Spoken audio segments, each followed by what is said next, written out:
श्री वाराणसी पुराण 109वां अध्याय कपास एवं धान्य धेनु की दान विधि। पुरोहित होता जी कहते, राजन, अब कपास में धेनु के दान की विधि बताता हूँ, जिसके प्रभाव से मनुष्य उत्तम इंद्रलोक को प्राप्त करता है।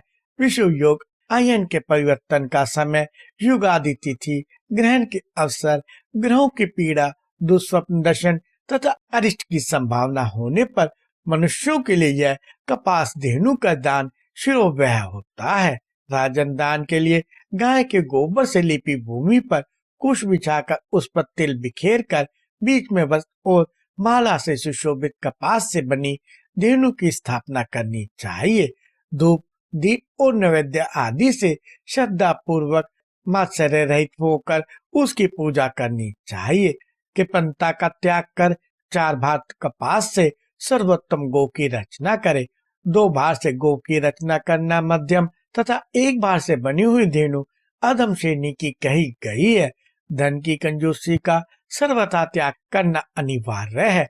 गाय के 4 भाग में बछड़े की कल्पना करके उसका दान करना चाहिए। सोने के सिंह, चांदी का खोल, अनेक फलों के दान और रत्न गर्भ से युक्त धेनु होनी चाहिए। श्रद्धा के साथ ऐसी सर्वांग पूर्ण कपास में धेनु बनाकर उसका मंत्रों के द्वारा आह्वान एवं प्रतिष्ठा कर उसे ब्राह्मण को निवेदित कर दें। श्रद्धा के साथ संयम पूर्वक गो को हाथ से स्पर्श करके दान करना चाहिए। पूर्वक विधि का पालन करते हुए मंत्र पढ़कर दान करे। मंत्र का भाव इस प्रकार है, देवी, तुम्हारे अभाव में किसी भी देवता का कार्य नहीं चलता। यदि यह बात सत्य है तो देवी, तुम इस संसार सागर से मेरी रक्षा करो, मेरा उद्धार करो। पुरोहित होता जी कहते हैं, राजन, अब धान्य में धेनु का प्रसंग सुनो, जिससे स्वयं पार्वती जी भी संतुष्ट हो जाती हैं। विषुव योग, अयन के परिवर्तन का समय अथवा कार्तिक की पूर्णिमा के शुभ समय में इस दान का विशेष महत्व है। इसके दान करने से जैसे राहु से चंद्रमा का उद्धार होता है, वैसे मनुष्य पाप से छूट जाता है। अब उसी धेनु की उत्तम विधि मैं कहता हूँ। राजेंद्र, 10 धेनु दान करने से जो फल मिलता है, वह फल एक धान्य में धेनु के दान से सुलभ हो जाता है। विद्वान पुरुष को चाहिए कि पहले की भांति गोबर से लिपी हुई पवित्र भूमि पर काले मृग का चर्म बिछाकर उस पर इस धान्य धेनु की स्थापना कर उसकी पूजा करे। 4 दोन 6 मन वजन के अन्न से बनी हुई धेनु उत्तम और 2 दोन 3 मन अन्न की बनी हुई धेनु मध्यम मानी गई है। सोने के सिंह, चांदी के खूर, रत्न गोमेद तथा अगरू एवं चंदन से उस गाय की नासिका, मोती से दांत तथा घी और मधु से उस गाय के मुख की रचना करे। श्रेष्ठ वृक्ष के पत्तों से कान की रचना कर कांसे का दोहिनी पात उसके साथ में रखना चाहिए। उसके चन, ईख के और पूंछ रेशमी वत्स से बनाए। फिर रत्नों से भरे अनेक प्रकार के फूलों को उसके पास रखे। खड़ाऊ, जूता, छाता, पात तथा दर्पण भी वहां रखने चाहिए। पहले के समान सभी अंगों की कल्पना करे और मधु से उस गाय का सुंदर मुख बनाए। पुण्य काल उपस्थित होने पर पहले जैसे ही दीपक आदि से पूजा करने के पश्चात सर्वप्रथम स्नान करके श्वेत वस्त्र धारण करे। फिर 3 बार उस गाय की प्रदक्षिणा करे और दंड की भांति उसके सामने लेटकर उसे साष्टांग प्रणाम करना चाहिए।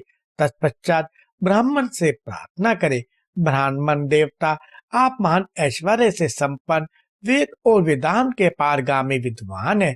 द्विश्रेष्ठ, मेरी दी हुई यह गाय प्रसन्नता पूर्वक स्वीकार करने की कृपा कीजिए।